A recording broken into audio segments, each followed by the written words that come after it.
Hello guys, मैं Chandan Kumar. Good morning to all of you. आपका अपना चैनल ट्रस्ट स्टडी पॉइंट पर स्वागत है। तो आप मेरे चैनल को सर्वप्रथम सब्सक्राइब करें, शेयर करें, लाइक करें और बगल में आए बेल आइकन को जरूर दबाएं ताकि इस चैनल से संबंधित सभी प्रकार का नोटिफिकेशन आपको प्राप्त हो सके। तो हाँ मेरे साथियों, जैसा कि मैंने पिछले वीडियो में आपको बताया था मैथमेटिक्स पार्ट 1, तो आज उसी को आगे बढ़ाते हुए हम लोग आज रेखा गणित ज्योमेट्री को पढ़ेंगे और बहुत ही अच्छे तरीके से समझेंगे। तो मेहनत से पीछे नहीं हटना है, हम लोग को मेहनत करते रहना है। कहा भी गया है, जो नहाते हैं पानी से, जो नहाते हैं पानी से वो लिबास बदलते हैं, जो नहाते हैं पानी से वो लिबास बदलते हैं और जो नहाते हैं पसीना से वो इतिहास बदलते हैं। तो इतिहास को बदलना है तो आप मेरे साथ बने रहें और समझेंगे भली भांति किस प्रकार से रेखा गणित को पढ़ना है ना।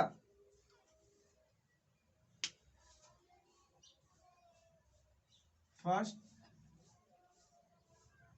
रेखा गणित है ना, इस इंग्लिश में क्या बोलते हैं, ज्योमेट्री है ना, ज्योमेट्री रेखा गणित है ना। नोट करते जाएंगे स्थिरता पूर्वक। रेखा गणित गणित का वह शाखा, गणित का वह शाखा जिसके अंतर्गत हम लोग रेखा से जुड़ी सभी चीजों को, रेखा से संबंधित, रेखा से बनाया हुआ सभी आकृतियों और सजावट को सही रूप से हम लोग पढ़ते हैं, उसकी बनावट को। तो इसे ही क्या कहते हैं, रेखा गणित। हाँ, नेक्स्ट हम लोग देखेंगे बिंदु, पॉइंट है ना। बिंदु क्या है, बिंदु जिसका लंबाई चौड़ाई मोटाई न के बराबर हो, यानी जिसका लंबाई चौड़ाई मोटाई न हो उसे हम लोग क्या कहेंगे, बिंदु कहेंगे। एकदम पॉइंट जिसे हम लोग बिंदु कहेंगे। क्या है, बिंदु है।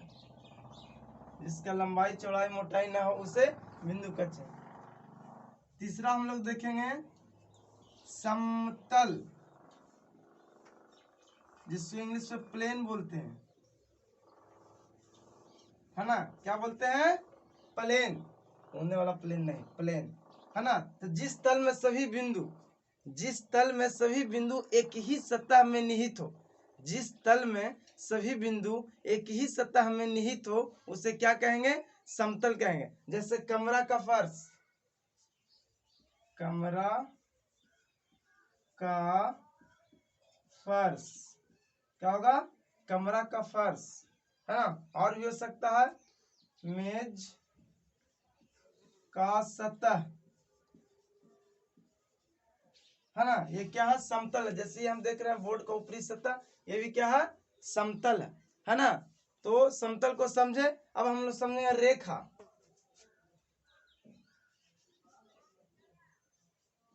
रेखा है ना, लाइन,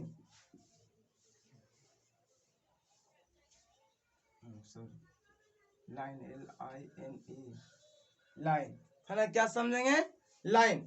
तो हम लोग रेखा को समझेंगे, किसी भी रेखाखंड है ना, किसी भी रेखाखंड के दोनों ओर तीर के निशान लगा देने से रेखा का निर्माण होता है ना। किसी भी रेखाखंड के दोनों ओर तीर के निशान लगा देने से रेखा का निर्माण होता है और ये दोनों तरफ असीमित हो जाता है। क्या हो जाता है, असीमित, जिसका कोई सीमा नहीं रहता। जैसे ये आपका क्या हो गया, रेखा। रेखा भी दो प्रकार के होते हैं है ना। फर्स्ट सरल रेखा, सरल रेखा है ना, सीधी खींची गई रेखा को सरल रेखा कहते हैं। और सेकंड क्या होता है, वक्र रेखा। तो टेढ़ी मेढ़ी खींची गई रेखा को वक्र रेखा कहते हैं। बहुत भारी बात नहीं, सरल रेखा, सीधी खींची गई रेखा को सरल रेखा कहते हैं। वक्र रेखा, टेढ़ी मेढ़ी खींची गई रेखा को वक्र रेखा कहते हैं है ना। तो अब नेक्स्ट देखेंगे 5 में, किरण रे है ना, किरण तो किरण कहने का मतलब यह है कि किरण क्या है, तो किसी भी रेखाखंड के एक ओर तीर के निशान लगा देने से, एक ओर तीर के निशान लगा देने से किसका निर्माण होता है, किरण का निर्माण होता है। जैसे किरण हो गई, है ना। एक और रेखाखंड के किसी एक और तीर के निशान लगा देने से किरण का निर्माण होता है ना। नेक्स्ट हम लोग पढ़ेंगे अब कोण,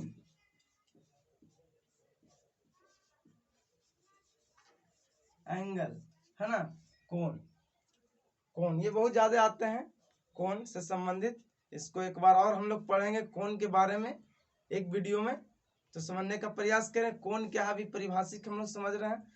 कोण एक सरल रेखा पर जब दूसरी सरल रेखा आकर मिलती है और उसके बीच जो झुकाव उत्पन्न होता है उसी को क्या कहते हैं, कोण कहते हैं। या दो रेखाओं के शीर्ष किसी एक उभयनिष्ठ स्थानों पर मिलता है और उसके बीच जो झुकाव उत्पन्न होता है उसे कोण कहेंगे। जैसे समझिए, एक रेखा यहाँ, एक रेखा इधर से आके मिल गई, है ना।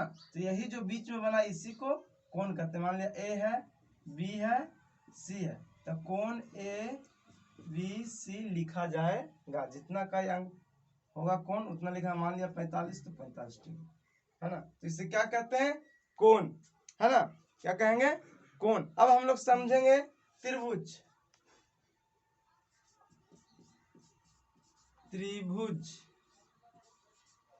ट्रायंगल, TRIANGLE, है ना। तो तीन भुजाओं से घिरे हुए क्षेत्र को त्रिभुज कहते हैं, या तीन रेखा खंडों से घिरे हुए क्षेत्र को त्रिभुज कहते हैं, है ना। जैसे त्रिभुज, ये त्रिभुज हो गया, इससे त्रिभुज बोला जाता है। त्रिभुज का सिंबल भी इसी प्रकार का होता है, छोटा रूप में। ABC एक क्या है, ट्रायंगल है ना। त्रिभुज के अंतः कोणों का जोगफल कितना होता है, 180 डिग्री। तो आप इसे स्क्रीनशॉट ले ले या नोट कर ले।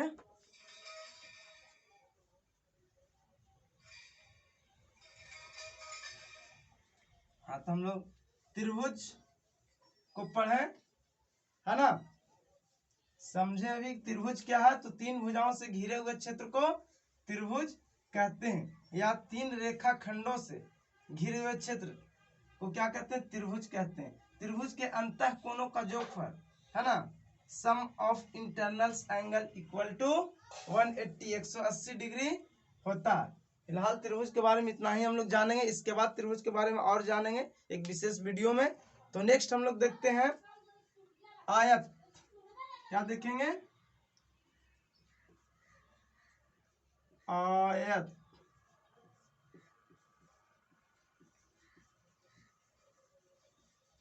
रेक्टेंगल, क्या देखेंगे, आयत। तो चार भुजाओं से घिरे हुए क्षेत्र को आयत कहते हैं। चार भुजाओं से घिरे हुए क्षेत्र को आयत कहते हैं। इसके आमने सामने की भुजा बराबर होती है एवं प्रत्येक कोण 90 डिग्री का होता है ना। चार भुजाओं से घिरे हुए क्षेत्र को आयत कहते हैं। इसके आमने सामने की भुजा बराबर होती है एवं प्रत्येक कोण 90 डिग्री का होता है। जैसे इधर समझिए, यह आकृति,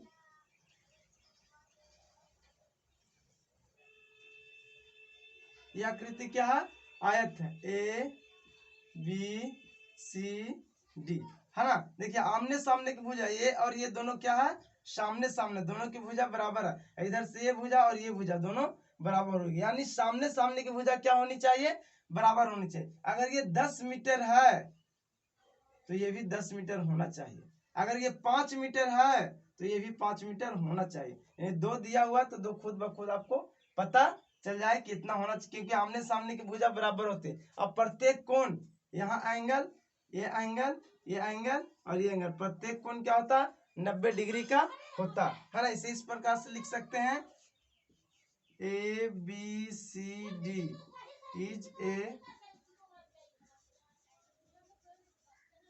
रेक्टेंगल, है ना। ABCD एक क्या है, आयत है, जिसमें AB equal to C D, है ना। नेक्स्ट क्या होगा, A D equal to B C with या एंड कोण ए बराबर कोण बी बराबर कोण सी बराबर कोण डी, है ना। क्या होंगे, सब आपस में कोण क्या होंगे, बराबर होंगे। और सभी कोणों का जोगफल क्या होगा, 90 90 90 90। अगर चारों को जोड़ दिया जाए, है ना, कोण ए प्लस कोण बी प्लस कोण सी प्लस कोण डी, तो कितना होगा, 360 डिग्री, है ना। और यहाँ से यहाँ खींची गई को क्या कहते हैं, विकर्ण बोलते हैं। तो यह आयत हो गया। अब हम लोग देखेंगे वर्ग। वर्ग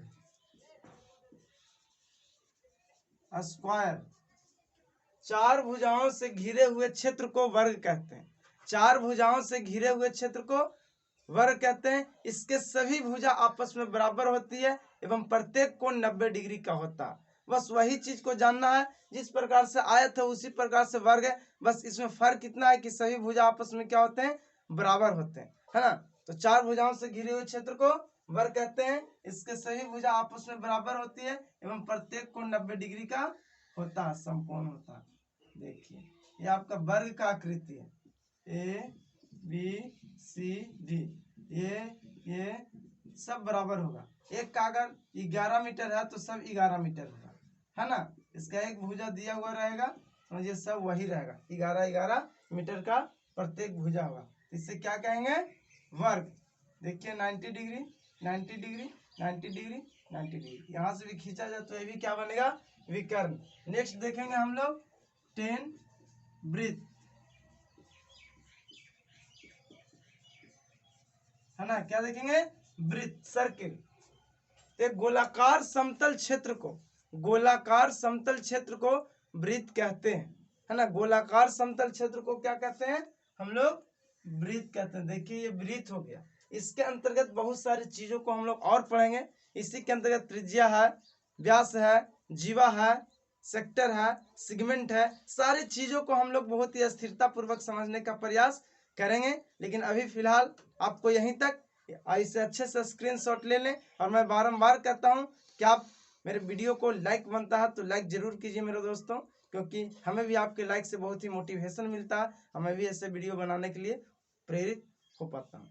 तो आप इसे स्क्रीनशॉट ले लें।